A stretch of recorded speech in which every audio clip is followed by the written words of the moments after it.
संस्था का बहुत बहुत आभार व्यक्त करती हूँ।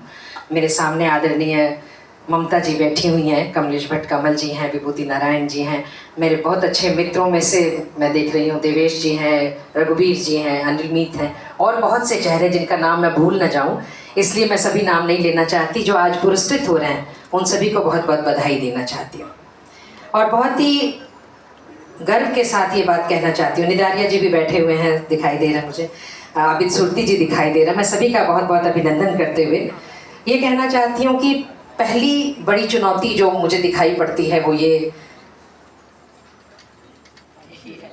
बड़ी चुनौती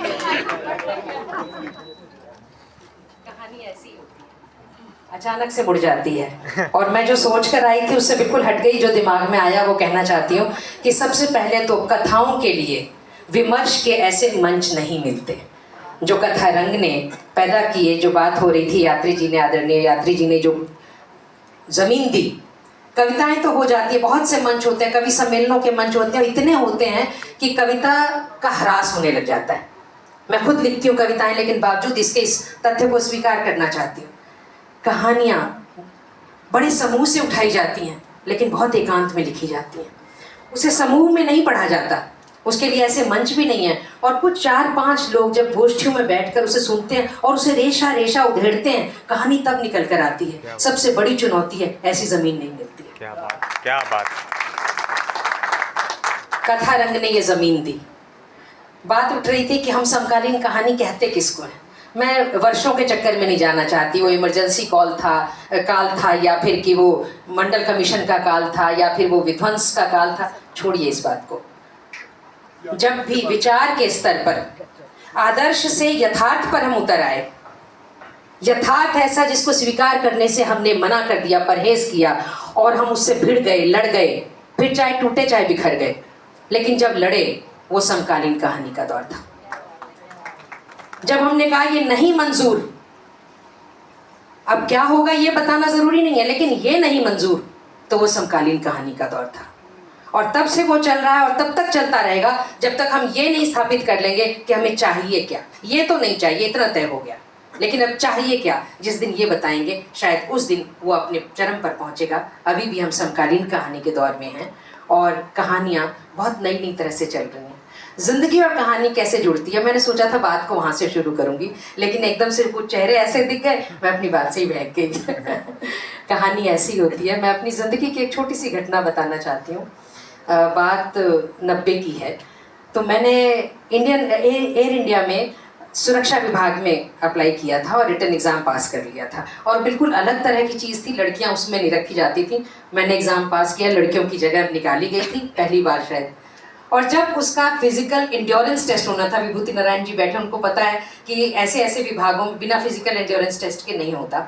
और मैं हल्की फुल्की थी, दुबली पतली थी, तो मेरे लिए कुछ पता नहीं 30 सेकंड में कितना दौड़ना था, कोई मुश्किल काम नहीं था। लेकिन ऐन उस वक्त मेरा पैर ऐसा मुड़ा, मेरा एक्सीडेंट हुआ और मैं प्लास्टर में पड़ गई और मैं जा नहीं पाई, वो नहीं हो पाया। जो प्रतियोगिता मुझे उसमें भाग लेना था उसमें मैं रह गई। मैंने लिखा भी पत्र वत्र, लेकिन वो रह गया। चलो, अभी प्लास्टर उतरा भी नहीं था कि इंडियन एयरलाइंस में भी वही वैकेंसी निकल गई। मैंने फिर एग्ज़ाम दिया प्लास्टर में ही पहने और फिर पास किया। और इस बार मैं जब तक दौड़ने का समय आया तब तक प्लास्टर कट गया था और मैं इंडियन एयरलाइंस में उस जगह भर्ती हो गई जो मुझे एयर इंडिया में होना था, लगभग 6-7 महीने बाद।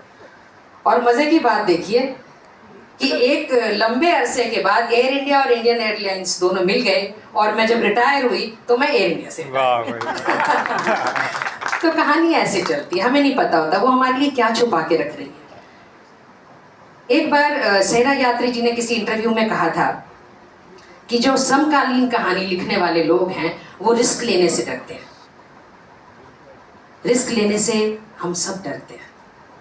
जो ले लेता है रिस्क वो कहानी बन जाता है अपने आप में, और जो रिस्क नहीं लेता वो इस भीड़ में शामिल हो जाता है। बहुत से लोग हैं जो उस भीड़ में चलते हैं, लेकिन कई बार वो लिखता नहीं है, वो पात्र बन जाता है। तो रिस्क लेना बहुत बड़ी बात होती है। मैंने रिस्क लिया और जब उन घटनाओं को जो मैंने सुरक्षा के दौरान देखी थी, एंटी सबोटेज चेक, हर समय एक बम का डर होता था, रोज़ एक फ्लाइट जो थी वो होस्टेस बना ली जाती थी, उसका अपहरण हो जाता था, उसको रोकने के लिए लड़कियों की भी भर्ती की गई थी, क्योंकि कई बार ऐसे मौके आए कि व्हीलचेयर यात्री बन करके एक पैसेंजर ऐसा आया जिसने कि अपने पैरों में बंदूक छुपा रखी थी और वो पहुंचा और उसने हवाई जहाज को हाईजैक कर लिया। तो ऐसे ऐसे मौक़ों पर लड़कियों को भी रखा गया था और हम उन शुरुआती दौर में थे। तो जब उन चीज़ों को मैंने देखा और मुझे लगा, बाद में खैर मैंने वो विभाग बदल लिया, उसका जो भी हर्जाना भरना था वो भी भरा, लेकिन मैंने ये पाया कि जो घटनाएं मेरी ज़िंदगी से गुजरी वो नई थी। मैंने नहीं जाना था कि मैं कहानी के फील्ड में आऊँगी, कविताएं अच्छी थी और मैं बड़े खुशी से उसको चला रही थी, लेकिन जब मैंने उसको लिखना शुरू किया तो मुझे अचानक लगा कि ऐसी चीज़ें मैं कभी भूल न जाऊँ, मुझे यकीन ही ना हो कि ऐसा सच में हुआ था। तो एक डायरी की तरह से, एक रिपोर्टाज की तरह से मैंने उनको दर्ज किया था। और जब वो कहानियाँ मैंने भेजी तो हंस ने छापी, वागर्थ ने छापी, जहाँ जहाँ भेजी थी सब ने छापी, और मुझे ऐसा लगा कि रिस्क लेना ज़ाया नहीं गया। तो एक बहुत बड़ी ज़रूरत जो है आज के समय की, मैं ये मानती हूँ और सहरा जी की इस बात से बिल्कुल सहमत होती हूँ, आप सब सहमत होंगे कि रिस्क लेना ज़रूरी है आपकी ज़िंदगी में। लेकिन दूसरी बात जो बड़ी इंपॉर्टेंट है, जो आज और भी ज़्यादा इंपॉर्टेंट हो गई है, जैसे जैसे सुविधाएं बढ़ती हैं ना, चुनौतियाँ और बढ़ जाती हैं। अब बड़ी सुविधा हो गई, आप प्रदर्शन जी बात कर रहे थे कि सोशल मीडिया का दौर है।